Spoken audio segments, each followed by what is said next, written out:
Yo creo que casi todo el mundo disfruta viendo una película que gira en torno a un juicio. Nos encanta ver a los abogados y a la fiscalía debatir en una corte, sobre todo cuando la persona que está en el estrado está mintiendo y su falsedad queda expuesta a través de una serie de preguntas hábilmente diseñadas para llevarlo a contradecirse en su propio testimonio. Yo no sé ustedes, pero a mí me encantan esas escenas. Bueno, esto es básicamente lo que nosotros tenemos en el pasaje que vamos a estudiar en la mañana de hoy al reasumir nuestra serie de exposiciones en la carta del apóstol Pablo a los romanos. Pablo está actuando aquí como una especie de fiscal general para demostrar a los judíos a través de una serie de preguntas retóricas que ellos también necesitaban la salvación que el Evangelio ofrece. Si ustedes recuerdan, en el capítulo anterior de la carta, Romanos capítulo 1, Pablo había demostrado que los paganos estaban en problemas con la justicia de Dios porque habían desechado las evidencias que Él ha dejado de sí mismo en la creación. Aunque ellos no tengan Biblia en sus manos, el poder, la divinidad de Dios se aprecian con toda claridad a través de lo creado, dice Pablo, de manera que esos paganos que no conocen la Biblia no tienen excusa.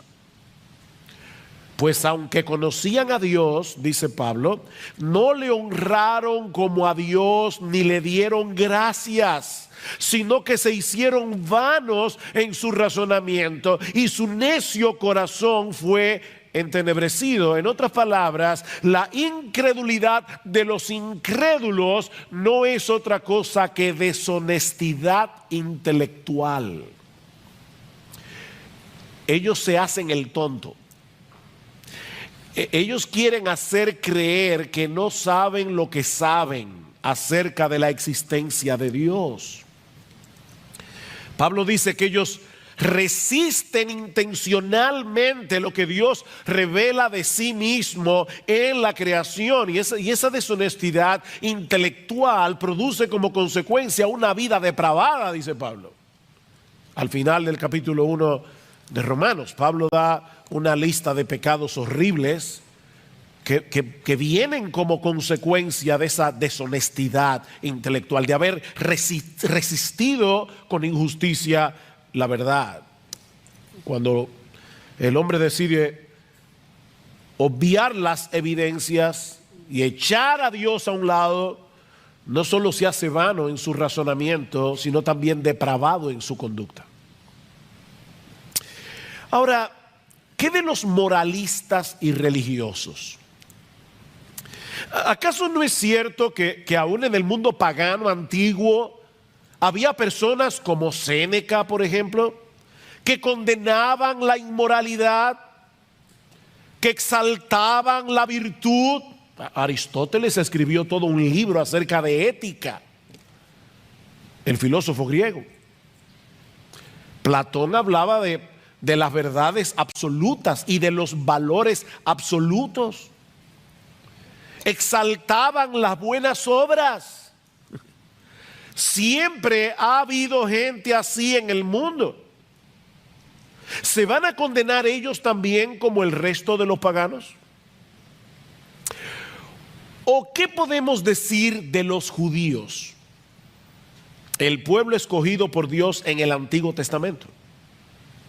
Muchos de ellos manifestaban una conducta realmente opuesta a la cultura del mundo greco-romano, por lo menos lo que ellos profesaban con sus labios. ¿En qué posición se encuentran los judíos frente a la justicia de Dios? De hecho, yo creo que los cristianos, muchos cristianos evangélicos en el día de hoy están confundidos con respecto a ese tema. Bueno, eso es lo que Pablo va a responder ahora a partir del versículo 17 del capítulo 2 que vamos a considerar esta mañana. Como veremos en un momento, lo que Pablo quiere demostrar es que los judíos también estaban en problemas. Los paganos están en problemas, los gentiles, las naciones del mundo están en problemas, los judíos están en problemas. De hecho, su condición es aún peor que la de muchos paganos, dice Pablo, porque ellos no se ven a sí mismos como personas en problemas. Se sentían demasiado confiados por ser judíos. Lo mismo que sucede con mucha gente en el día de hoy. Y quizás hay algunos sentados aquí esta mañana. Esto es serio, mis hermanos. Personas que van camino a una condenación a la sombra de un púlpito. Personas que pertenecen a una iglesia evangélica y que van camino al infierno, autoengañados, pensando que son lo que no son. Así que por favor, no cierres tus oídos a este mensaje, aunque tú no seas judío. Vamos a hablar de los judíos, pero no apagues el receptor. No lo apagues, pensando que Pablo está abordando un tema aquí que no tiene que ver con nosotros en el día de hoy, porque lo que Pablo señala de los judíos en este pasaje que vamos a estudiar de Romanos 2 es un problema bastante común. El problema del autoengaño. Mucha gente se engaña a sí mismo en lo que respecta a su verdadera condición espiritual. Y es por eso que nosotros encontramos tantas advertencias en el Nuevo Testamento con respecto al autoengaño. Yo creo que pocos pasajes del Nuevo Testamento son tan aterradores como las palabras del Señor Jesús en Mateo capítulo 7 versículo 21. No todo el que me dice Señor, Señor entrará en el reino de los cielos, sino el que hace la voluntad de mi Padre que está en los cielos. Muchos me dirán en aquel día, no pocos, Señor, Señor, no profetizamos en tu nombre y en tu nombre echamos fuera demonios. Y en tu nombre hicimos, otra vez, muchos milagros. ¿Ustedes imaginan eso? Personas que profetizan, que aparentemente tienen la capacidad de echar fuera demonios, que hacen muchos milagros. Y Jesús les va a decir en el día del juicio, yo nunca os conocí. Nunca. Apartaos de mí, hacedores de maldad. Bueno, la pregunta que yo quiero responder en esta mañana es, ¿cómo podemos estar seguros tú y yo de que no vamos a estar en ese grupo? Sí, yo estoy predicando a los amigos que están de visita en el día de hoy, pero yo estoy predicándole a los miembros de Iglesia Bíblica del Señor Jesucristo. ¿Cómo podemos estar seguros tú y yo de que no vamos a estar en ese grupo?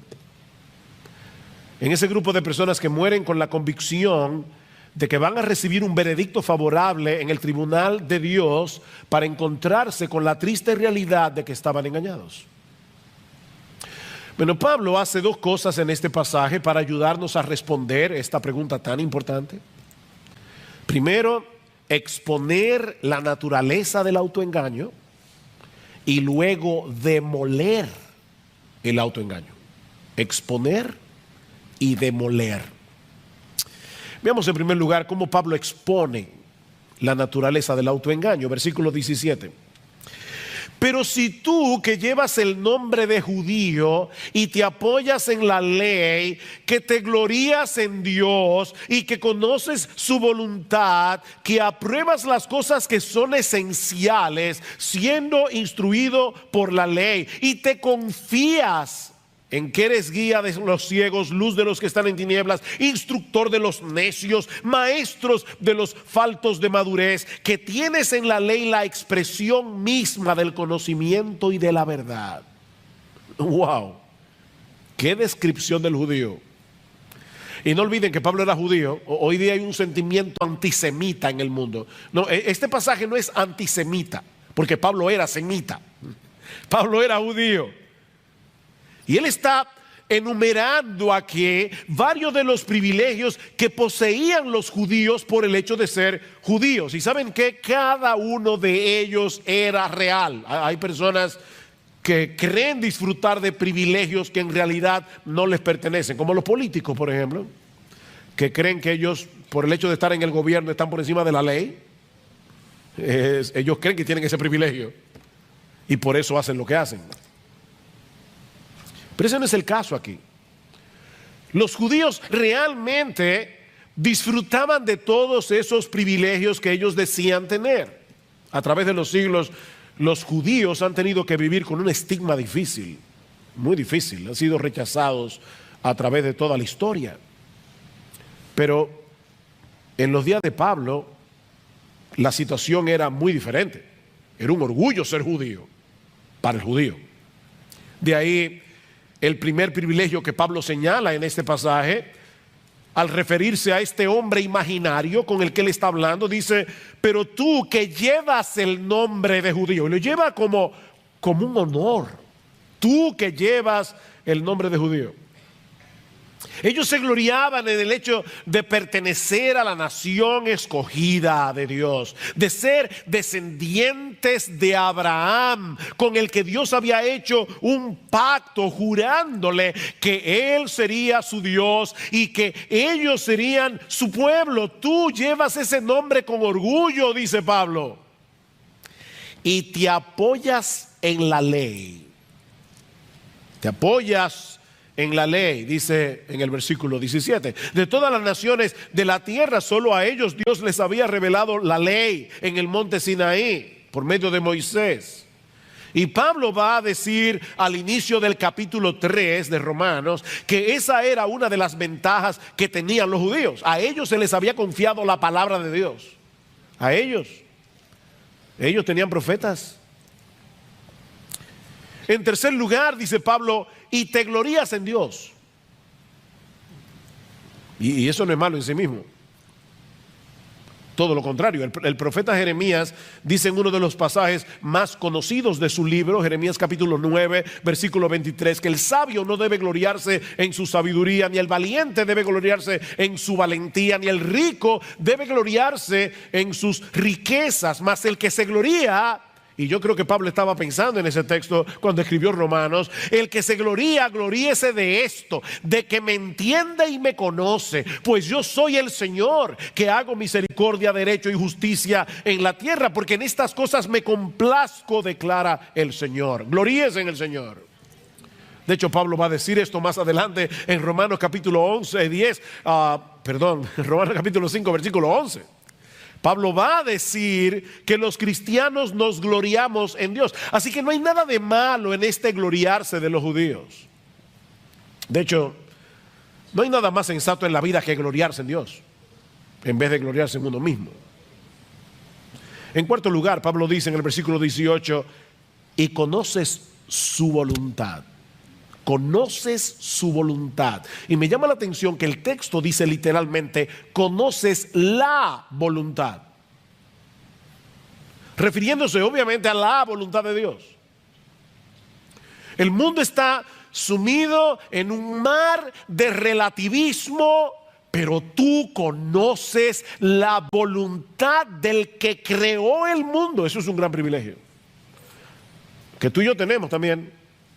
Nosotros conocemos la voluntad, no una voluntad, la voluntad. Nosotros conocemos la verdad de Dios revelada en su palabra.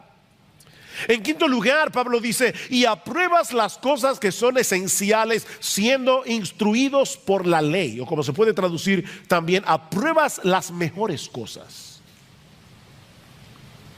Precisamente por tener el privilegio de ser instruido por la ley de Dios, el judío podía escoger aquellas cosas que en verdad tenían valor. Él podía ver las cosas tal cual eran en verdad. Y por todas esas razones, y en sexto lugar, Pablo dice que el judío se veía a sí mismo como alguien competente para enseñar la verdad a otros. En medio de este mundo entenebrecido, ellos eran el faro de Dios para la humanidad. Versículo 19, y te confías en que eres guía de los ciegos, luz de los que están en tinieblas, hablando de los gentiles, instructor de los necios, maestros de los faltos de madurez, tal vez para hablar de los prosélitos que se hacían judíos siendo gentiles, que tienes en la ley la expresión misma del conocimiento y de la verdad.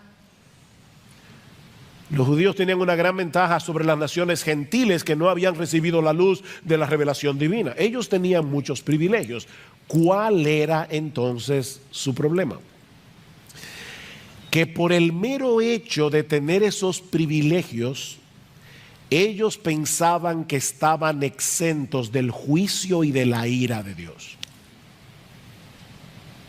No. Nosotros somos el pueblo escogido. Ellos veían sus privilegios como una especie de refugio que los iba a librar del desastre cuando tuvieran que enfrentarse delante del tribunal de Dios. Recuerden, mis hermanos, porque hace ya unos domingos que detuvimos la serie de Romanos, que esta porción de la carta, en esta porción Romanos 1:18 a Romanos capítulo 3 versículo 20, Pablo está tratando de demostrar que la necesidad del evangelio es universal. Todo el mundo necesita el evangelio, no importa de qué raza, de qué nación. Es como si Pablo hubiese dejado en suspenso lo que él dice en Romanos capítulo 1 versículos 16 y 17. El evangelio, no me avergüenzo del evangelio porque es poder de Dios para salvación al judío primeramente y también al griego, porque en el evangelio la justicia de Dios se revela por fe y para fe, como está escrito, el justo por la fe vivirá. Pablo ha declarado eso en Romanos 1, 16 y 17. Y ahora deja esa declaración en suspenso para volverla a tomar en Romanos capítulo 3 versículo 21. Noten que Pablo comienza ese texto diciendo: pero ahora, aparte de la ley, la justicia de Dios, recuerden, la justicia de Dios se revela en el evangelio, la justicia de Dios ha sido manifestada, atestiguada por la ley y por los profetas. ¿De qué justicia está hablando Pablo aquí? Él dice, es decir, te lo explica él mismo, la justicia de Dios por medio de la fe en Jesucristo para todos los que creen, porque no hay distinción, por cuanto todos pecaron y no alcanzaron la gloria de Dios. Romanos 1, 16 y 17, el evangelio revela la justicia de Dios. Romanos 3, 21, Pablo retoma el tema. Así que Romanos 1, 18 a Romanos capítulo 3 versículo 20 es como el jamón del sándwich, donde Pablo quiere mostrar por qué todos necesitamos ese evangelio. Judíos y gentiles. Judíos y gentiles. Todos tenemos problemas con la justicia de Dios, incluyendo a los judíos a pesar de sus privilegios. Mi amigo, déjame decirte algo. Y cuando digo mi amigo, yo sé que muchas veces cuando yo uso la palabra mi amigo, los hermanos dicen, no, eso no es para mí, es para los invitados. No, mi amigo es a ti también, hermano, miembro de Iglesia Bíblica del Señor Jesucristo. Déjame decirte algo, no descanses en privilegios si los tienes, privilegios espirituales, porque ninguno de ellos te librará en el día del juicio. Nadie será salvo por haber crecido en un hogar cristiano. Nadie será salvo por haber asistido durante años a una iglesia en la que se predica fielmente la palabra de Dios. Nadie será salvo por el hecho de tener buena doctrina, porque nadie se salva por su teología. Nadie va a llegar al cielo por causa de su confesión de fe. Señor, tú sabes que yo tenía la confesión de fe de Londres de 1689. Yo creí en la sana doctrina. Olvídate de eso. Y yo me bauticé en Iglesia Bíblica del Señor Jesucristo. Olvídate de eso. Olvídate de eso. Olvida tus privilegios. Y mucho menos confíes en tu... Digo, es que tú crees que es un privilegio ser miembro de esta iglesia. Y mucho menos confíes en tu conducta moral. O que fuiste bautizado en cualquier iglesia, no importa la denominación que sea. Mira, ni siquiera confíes en tu esfuerzo por obedecer la ley de Dios. Porque nunca ha habido nadie, aparte del Señor Jesucristo, que haya podido cumplir esa ley perfectamente. Lo que quiero decir, mis hermanos y amigos que están aquí en esta mañana, es que los privilegios se convierten en una maldición cuando los intercambiamos por la persona de Jesús. Ese es el problema. Y déjenme decirles que aún los cristianos verdaderos pueden caer fácilmente en esa trampa. ¿Saben que cuando nosotros nos convertimos al Señor Jesucristo, se instala en nuestro corazón el software de la gracia, el sistema operativo de la gracia, en el momento de nuestra conversión? Pero como el pecado todavía mora en nosotros, el sistema operativo de las obras es como un virus cibernético que está tratando de dañar el sistema operativo de la gracia. Así que todo el tiempo tenemos que estar luchando con el católico romano que tenemos en el corazón. Tú y yo somos fariseos en recuperación. Tenemos que luchar con ese problema y fácilmente podemos caer en la trampa de lo que alguien ha llamado el moralismo cristiano. Moralismo cristiano. Mira, cada vez que tú te jactas de algo que hayas hecho, cada vez que presupones que te has ganado el favor de Dios por tu obediencia, has caído en la trampa del moralismo cristiano. Mi hermano, nunca olvides que aparte de Cristo no merecemos ninguna otra cosa que la condenación, y que aparte de su gracia no podemos hacer absolutamente nada que de verdad sea agradable en la presencia de Dios. No hay nada de qué gloriarse. El que se gloría, que se gloríe en el Señor. El problema del judío, como dice Pablo, y yo lo dejé en suspenso, pero ahora quiero retomarlo otra vez, cuando Pablo dice: y te apoyas en la ley. Ven, dependes de la ley, descansas en el hecho de que tienes la ley, en que estás tratando de obedecer la ley. No, mis amados hermanos, Jesucristo es el todo de la vida cristiana.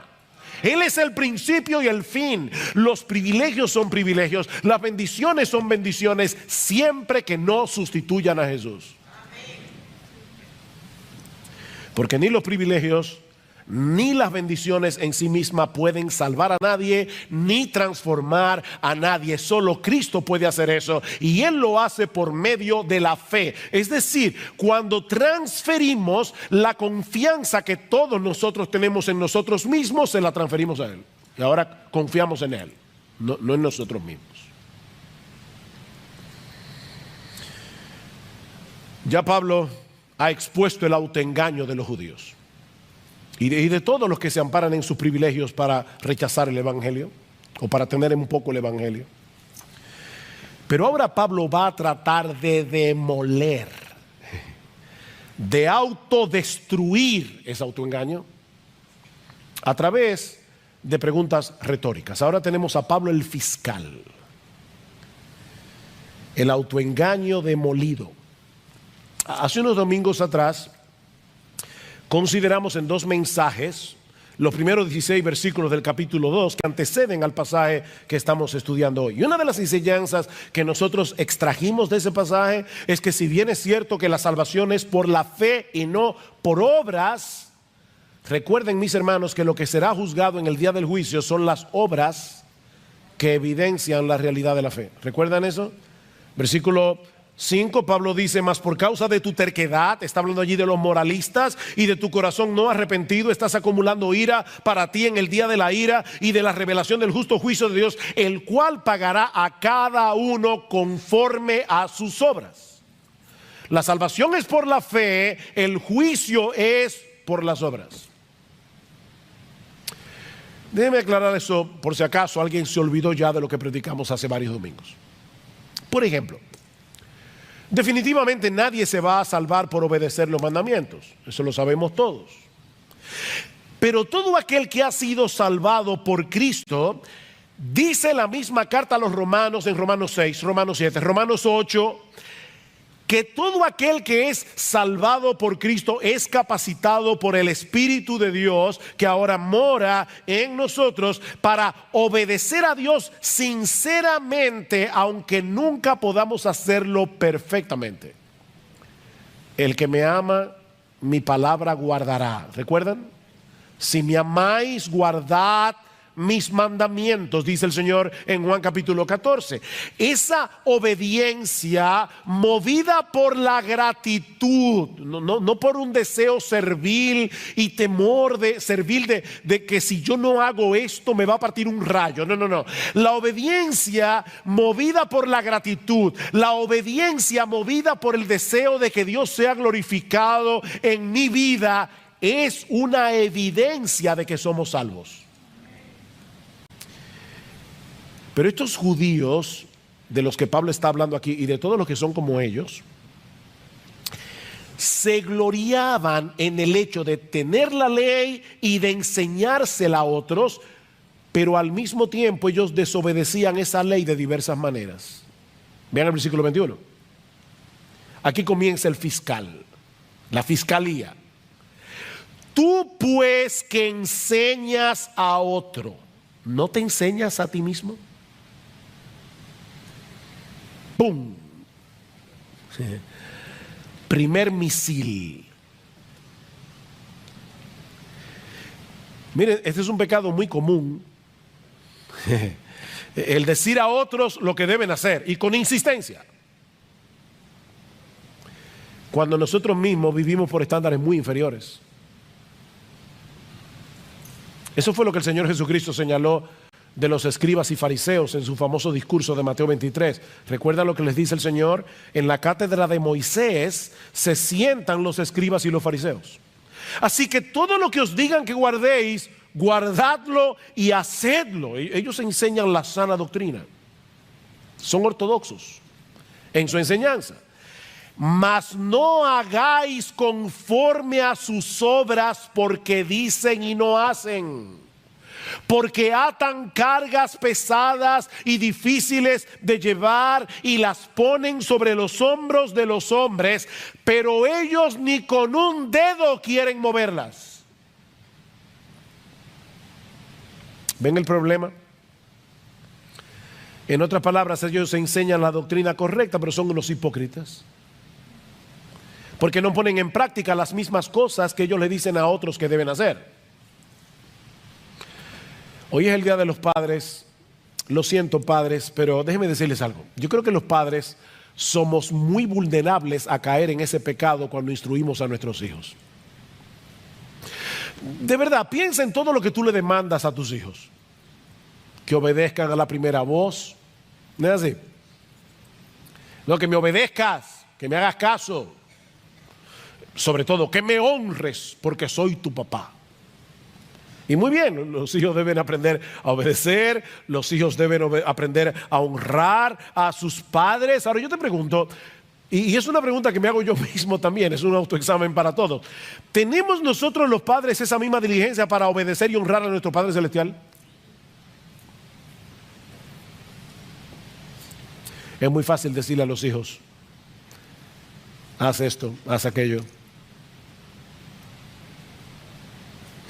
¿Qué tan serio nosotros tomamos la lectura regular de la Biblia para aplicar en nuestras vidas las cosas que leemos en su palabra? O sea, hay dos preguntas aquí. ¿Qué tan en serio tú tomas la lectura regular de la Biblia? Porque eso es escuchar a tu padre. Tú le dices a tus hijos, tú no le dices a tus hijos, oye, que me oigas. A veces tú le estás hablando a tus hijos y ellos están con un celular. ¿Ha pasado eso?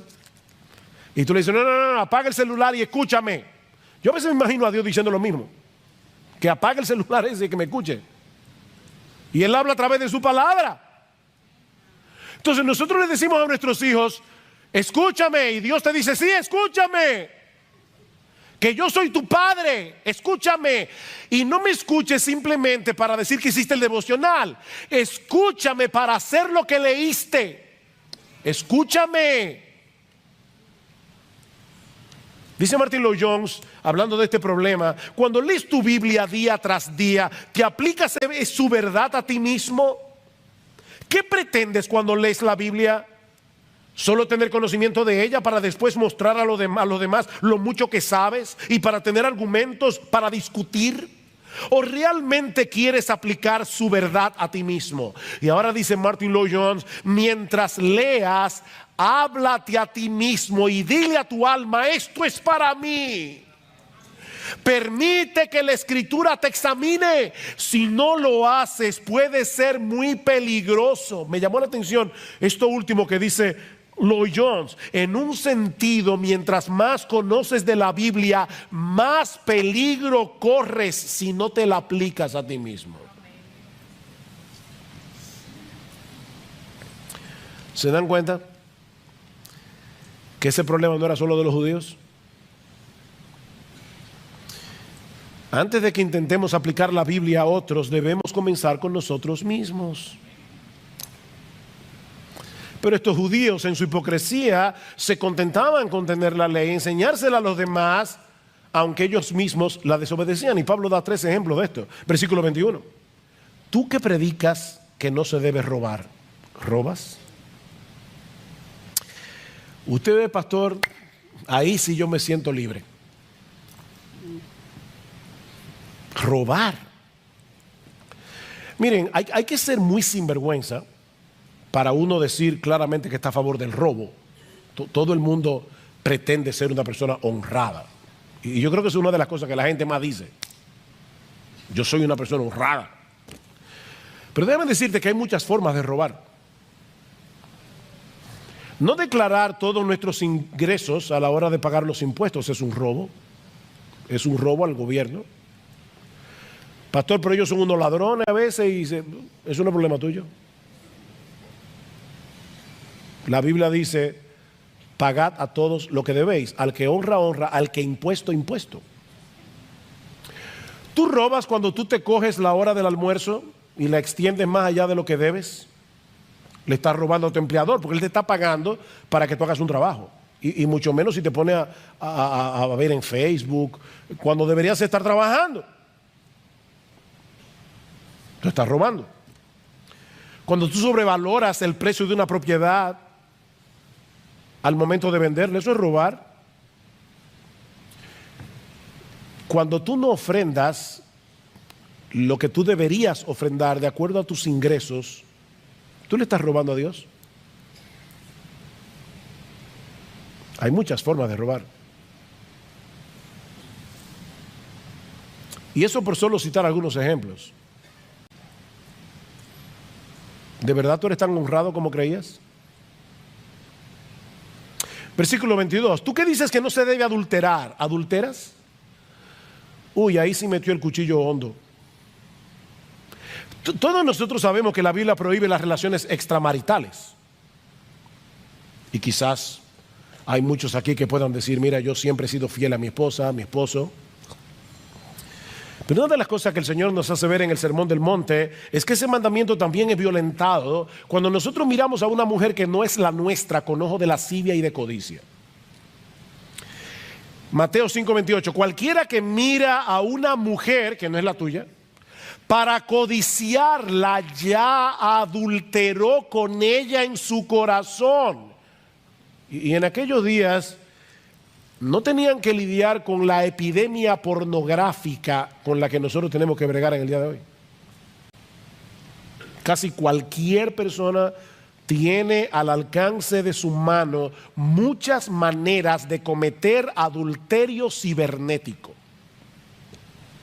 Viendo en el internet, en el celular, lo que no debe ver, sin que nadie, excepto Dios, se dé cuenta.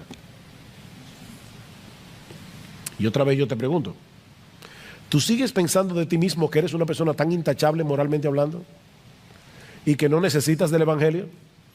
O sea, tú nunca has codiciado tener lo que otro tiene, ni nunca se te han ido los ojos detrás de una mujer que no es la tuya? Nunca.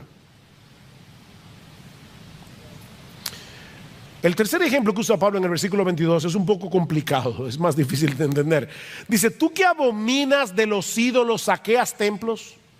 Los judíos en el Antiguo Testamento tenían muchos problemas con la idolatría hasta que Dios los envió cautivos a Babilonia. A partir de ese momento, cuando los judíos salieron de Babilonia, salieron hastiados de los ídolos y nunca más tuvieron problemas con la idolatría en un sentido literal. Ellos abominaban a los ídolos, ellos se burlaban de los gentiles que adoraban estatuas, que adoraban pedazos de madera como si fueran dioses. Fíjense que Jesús nunca acusó a los fariseos ni a los judíos de su tiempo de ser idólatras. Pero al mismo tiempo hay documentos de la época que revelan que los judíos no eran tan estrictos a la hora de utilizar los metales preciosos provenientes de templos paganos que habían sido saqueados. Y ellos decían, bueno, un ídolo no es nada en el mundo. Qué bueno que se libraron de adorar esas estatuas, ahora me la están vendiendo a mí. Y ellos tomaban el oro y la plata de esos templos saqueados, a pesar de que Dios en Deuteronomio capítulo 7 versículo 25 había dicho explícitamente que las esculturas de los dioses paganos debían ser quemadas en el fuego. Dice, no codiciarás plata ni oro de ellas para tomarlos para ti, para que no tropieces en ello, pues es abominación a Jehová tu Dios. Y aparentemente es de eso que Pablo está hablando aquí. Digo aparentemente, yo no quiero ser dogmático, pero es la interpretación que más parece tener sentido. El punto es, mis hermanos, que de una forma o de otra, estos judíos de los que Pablo está hablando en este pasaje, se gloriaban de tener en sus manos la ley de Dios, de ser circuncidados, como veremos la semana que viene, de todos los privilegios que tenían por el hecho de ser el pueblo al que Dios había revelado su voluntad, pero no obedecían. Eran oidores olvidadizos. Mis hermanos, ¿de qué sirve tener la cabeza llena de conocimiento? ¿De qué sirve leer un montón de libros? ¿De qué sirve tener la cabeza llena de teología cuando no demostramos con nuestros hechos que realmente amamos a Dios y deseamos obedecer su palabra? Dice Pablo, tú que te jactas de la ley, versículo 23, violando la ley deshonras a Dios. ¿Se dan cuenta? Cuando violamos la ley de Dios, estamos deshonrando al Dios de la ley. Por eso cuando amamos la ley de Dios, estamos amando al Dios de la ley. Oh, cuánto amo yo tu ley. Fíjense que el salmista no dice cuánto amo yo la ley. Él no era un legalista. Es cuánto amo yo tu ley. Porque es tu ley, porque salió de tu corazón, porque revela lo que tú quieres para mí. Yo amo tu ley. Dice Pablo en Romanos capítulo 7. Yo me deleito en el hombre interior, en la ley de Dios. Yo me deleito en la ley de Dios. La ley es un deleite para mí. Es la voluntad de mi Padre que está en los cielos.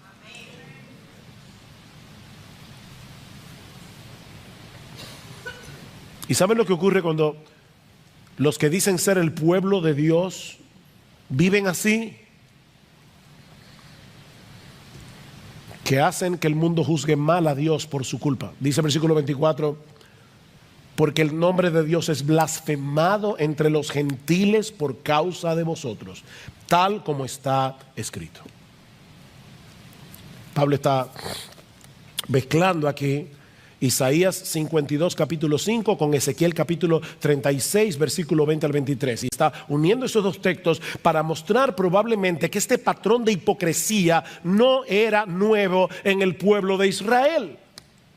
Mientras se gloriaban en ser el pueblo escogido por Dios, separados para Dios, vivían de tal manera que las naciones gentiles terminaban pisoteando el nombre de Dios que ellos invocaban por culpa de ellos. Y una vez más, mis amados hermanos, este es un pecado muy serio del que los evangélicos no están exentos.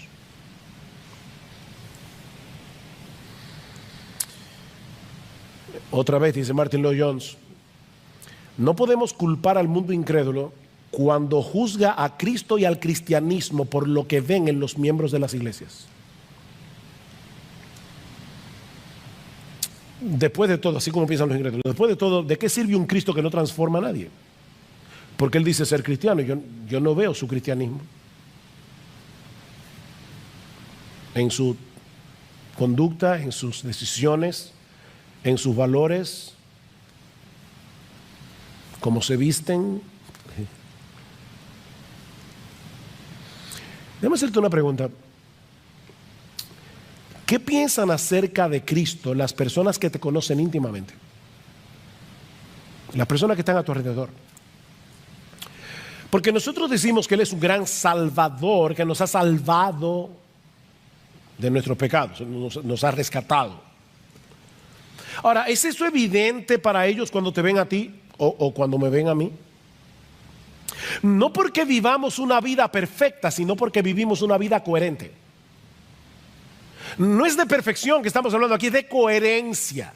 Es de coherencia. Aquel que ha sido salvado del pecado al precio de la muerte de su Salvador debería demostrarlo delante de todos, tomando en serio el pecado, aun cuando peca. Porque los creyentes pecan. Y yo no sé si tú lo sabías.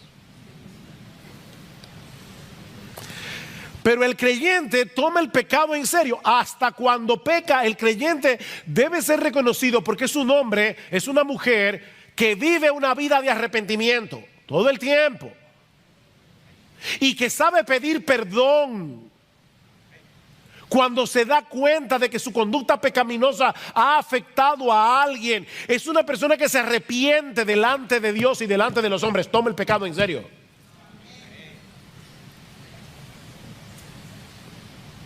Por eso alguien decía que una vez anunciamos que somos cristianos, y debemos anunciarlo, debemos proclamar lo que somos cristianos, contraemos de inmediato una tremenda responsabilidad. Nuestros prójimos están mirando y observando cómo vivimos. Aseveramos grandes cosas acerca de Dios, dice este autor, y con toda razón, porque Dios es grande. Pero ellos lo juzgarán a Él según lo que vean en nosotros. Ellos, el mundo incrédulo, juzgará a nuestro gran Dios por lo que vean en ti y en mí. Por eso que dice este autor, es una tremenda responsabilidad. Llevamos el nombre de Cristo.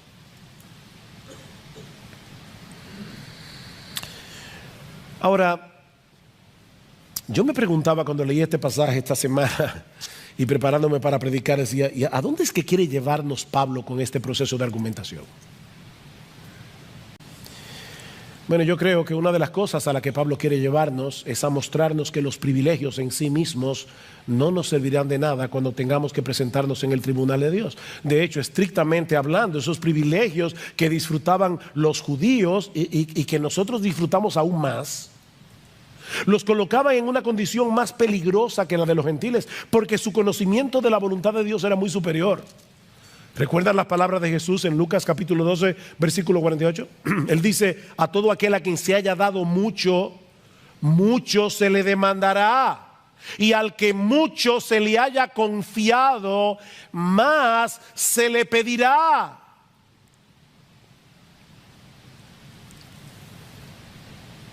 Y si tú has tenido el privilegio de estar bajo la influencia del cristianismo, y voy a hablar como loco aquí, perdónenme porque voy a hablar como loco, como dice Pablo en 2 Corintios 11, si tú has tenido el privilegio de estar en una iglesia en la que yo creo de verdad de corazón que se trata de predicar fielmente la palabra de Dios, si tú has tenido ese privilegio domingo tras domingo, año por año, tu responsabilidad es aún mayor que de la de los judíos de los que Pablo está hablando en este pasaje. No pienses ni por un momento que por haber nacido en un hogar cristiano, por tener una esposa cristiana, por haber asistido durante mucho tiempo a una iglesia donde se predica la palabra, o porque tienes un entendimiento bastante bueno de la sana doctrina, que tú tienes buena teología, no pienses ni por un momento que por eso tú vas a salir bien parado en el día del juicio. A menos que te ampares únicamente en Jesucristo y en su obra de redención para el perdón de sus pecados, ninguno de esos privilegios te servirá de nada cuando tengas que comparecer ante el tribunal de Dios. Ahora, yo creo que Pablo está tratando de hacer otra cosa aquí. Pablo está tratando de librarnos, porque recuerden que esta es una carta que se escribió a cristianos de Roma en el primer siglo. Yo creo que Pablo también está tratando de librarnos para que no cometamos el error de confiar en nuestra profesión de fe en Jesucristo si somos una contradicción andante de esa fe que profesamos. Yo voy a repetir eso otra vez. Yo creo que Pablo también nos está librando de cometer el error de confiar en nuestra profesión de fe en Jesucristo si nosotros somos una contradicción andante de esa fe que profesamos. Muéstrame tu fe por tus obras, dice Santiago, y yo te mostraré mi fe por mis obras. Muéstrame tu fe sin tus obras, es lo que dice. Muéstrame tu fe sin obras. Yo creo. ¿Y dónde están las obras? Bueno, yo te voy a mostrar mi fe por mis obras. Porque dice Santiago más adelante que una fe sin obras es una fe muerta. Y una fe muerta deja sumido en su mortandad al que la tiene. No te da vida. La fe muerta no da vida. ¿Y cuál es la fe muerta? La que no produce obras.